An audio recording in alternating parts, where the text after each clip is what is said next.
Welcome to the Great Vocal Majority. I'm Tony Codispoti. And in this episode, we're going to talk about Donald Trump, Clinton's emails, and the way Democrats twist words and deliberately distort.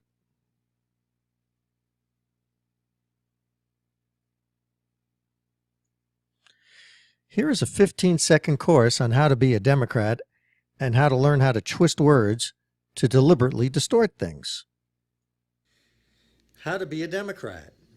First, take what your opponent says, change it into something that they never said, then condemn them endlessly for having said something they never said. Now first, Donald Trump poses a question few in the media ask Mrs. Clinton or her shills. Thank you.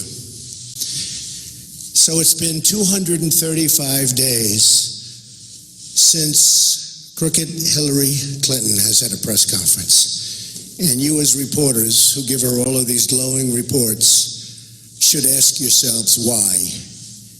And I'll tell you why. Because despite the nice platitudes, she's been a mess. That's the reason, isn't it?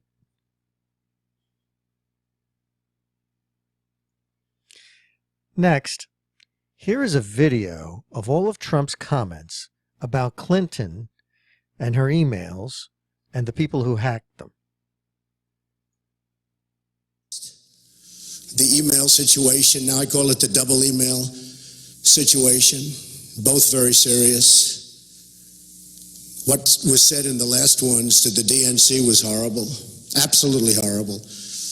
If I would have used language like they used, about religion, about race, about everything else that they discuss in those emails, I would have had to run and hide and probably drop out of the race. With her, everything's just fine.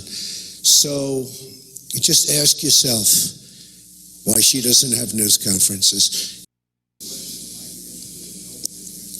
It's just a total deflection, this whole thing with Russia.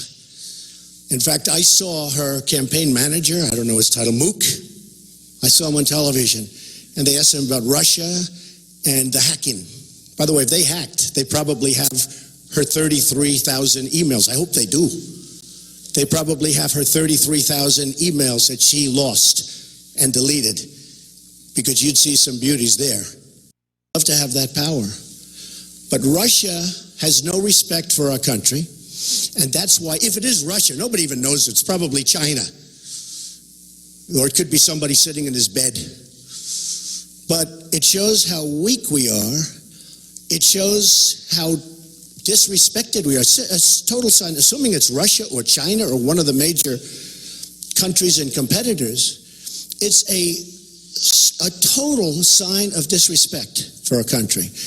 Putin and the leaders throughout the world have no respect for our country anymore, and they certainly have no respect for our leader. So I know nothing about it. It's one of the most far-fetched I've ever heard. Yes, John? One of the strategies the Democratic Party is pursuing, and the convention they plan to do it in the fall as well, is to try to tie in as best they can to Vladimir Putin and your statement. I never met Putin. I don't know who Putin is.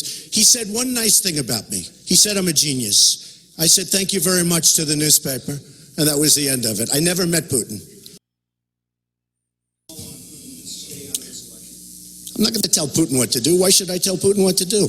He already did something today where he said, don't blame them essentially for your incompetence. Let me tell you, it's not even about Russia or China or whoever it is that's doing the hacking. It was about the things that were said in those emails. They were terrible things. What do I have to get involved with Putin for? I have nothing to do with Putin. I've never spoken to him. I don't know anything about him other than he will respect me. He doesn't respect our president. And if it is Russia, which is probably not, nobody knows who it is, but if it is Russia, it's really bad for a different reason, because it shows how little respect they have for our country when they would hack into a major party and get everything. But it would be interesting to see. I will tell you this, Russia, if you're listening, I hope you're able to find the 30,000 emails that are missing. I think you will probably be rewarded mightily by our press. Let's see if that happens. That'll be next. Yes. No, but they seem to be, if it's Russians, I have no idea. It's probably not Russia. Nobody knows if it's Russia. You know, the sad thing is that with the technology and the genius we have in this country, not in government, unfortunately, but with the genius we have in government, we don't even know who took the Democratic National Committee emails, right? We don't even know who it is. I heard this morning, one report said they don't think it's Russia. They think it might be China. Another report said it might be just a hacker, some guy with a 200 IQ that can't get up in the morning. Okay? Nobody knows. Honestly, they have no idea if it's Russia. Might be Russia. But if it's any foreign country, it shows how little respect they have for the United States. About asking a foreign government, Russia, China, anybody, to interfere, to hack into a system of anybody's. That's up to the president. Let the president talk to him. Look, here's the problem. Here's the problem, Katie. Katie, here's the problem. Very simple. He has no respect. You said I welcome them to find those 30,000. Well, they probably have them. I'd like to have them released. Does that not give you pause? No, gives me no pause. If they have them, they have them. We might as well find. Hey, you know what gives me more pause? That a person in our government, crooked Hillary Clinton, here's what gives me more. Be quiet. I know you want to, save her. That a person in our government, Katie, would delete or get rid of 33,000 emails. That gives me a big problem. After she gets a subpoena, she gets subpoenaed, and she gets rid of 33,000 emails. That gives me a problem. Now, if Russia or China or any other country has those emails, I mean, to be honest with you, I'd love to see them.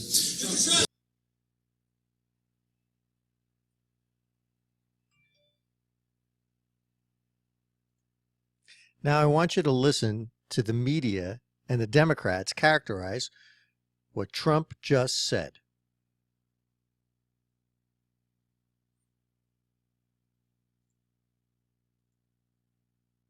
Hey everybody, it's Tony Cottaspoti from GreatVocalMajority.com website, podcast, YouTube channel, yada, yada, yada. I'm here today now to bring you an audio clip of comments made by members of the Democratic Party and people in the media based on what you just saw. And just to reiterate, what you just saw were portions of a news conference that Donald Trump held, and it's edited video. What you just saw was edited, but it was an hour-long news conference. So what I edited out were any comments that were really unrelated to the issue at hand, which is Donald Trump, according to the media, committing some awful crime, many saying treasonous things, accusations, they're saying that Trump is calling on Russia or some other foreign power to hack into American government or political party computer systems to get at emails and make them public. And as you just saw in the news conference video that I provided, Trump doesn't say anything like that. And what I want to do now is play for you the reaction to what you just saw by members of the media who are clearly biased, I think, and I think you'll conclude the same thing, as well as members of Congress. Here goes. Let me get to it. Where is it? There we go. Okay. I've run out of words to express how completely beyond the pale that Donald Trump is. This was truly beyond the pale. What Donald Trump is suggesting is treasonous. I don't know what the legal definition of treason is. He's talking about treason. Well, that borders on treason. It was practically treasonous. So beyond the pale. It borders on treason. Treason against the country. That's beyond the pale. This borders on treason. Borders on treason. Sedition. People are out there using the word treason. This is ridiculous, and frankly, it borders on treasonous. Really pretty much beyond the pale. That is Secretary's treason. email. That's treason. Was it treason? Was this a genius political move? Was this treason or was this genius? We've heard the word treason thrown around. Treason, an act of treason. This is treason. That statement in and of itself is so beyond the pale, it is disqualifying. There you go. What do you think?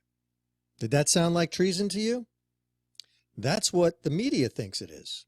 The media thinks that's treason. What you saw in that video from Trump in his news conference, they are calling treason. Is that what it sounds like to you?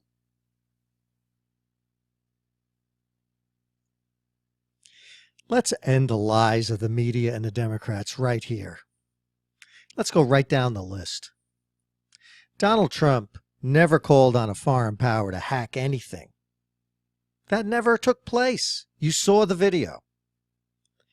Hillary Clinton hasn't held a news conference, a press conference, in 8.5 months. And nobody's clamoring for her to have one. Why not?